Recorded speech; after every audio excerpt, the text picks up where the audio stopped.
daan naa di dem sëkk ya foofu ñu def dajale mag ñi ñoom Serigne Cheikh Serigne Aliou nag ñépp foofu rek ndeysaan da ngay toog rek péex mi di la upp nga tiim bàmmeel yi xam ni dañuy nelaw rek wallaay ku soppoon sëkk yi la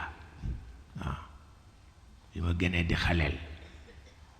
daan naa fa di dem lool surtout bu xiinee daan naa di sopp dem fa pour tawte fa plaisir bu rëy laa ci daan am ndax daf ma daan metti ñu baax ñooñu muy taw ci seen kaw yàlla xam na ko waaye léeg-léeg jaan yu rëy ma fay dàq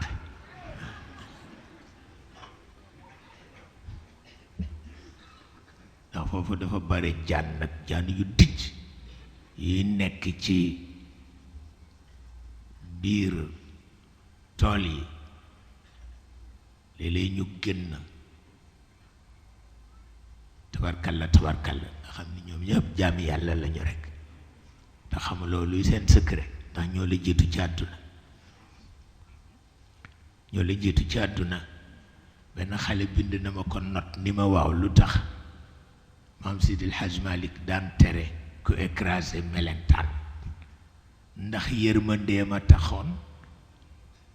walla lor daf ci ne waaye fekk na Maodo mbiram kenn xamu ko xam nga li melentaan di tuuti yépp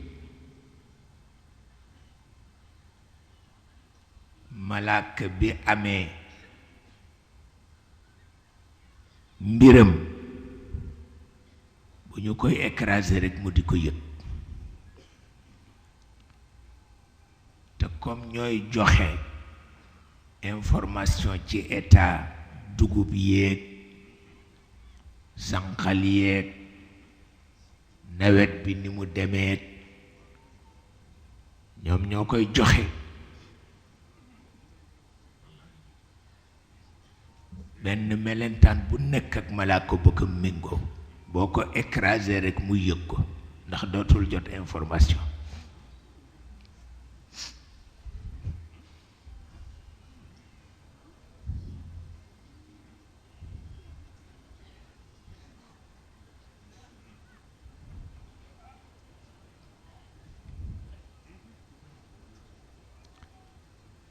ndeysaan jigéen ji bu ma saan rey melentaan ma ni ko Maodo daf sama maam daf ko tere bu ni ma sa maam nga wax man sa yaay la yow moo màtt ma rey ko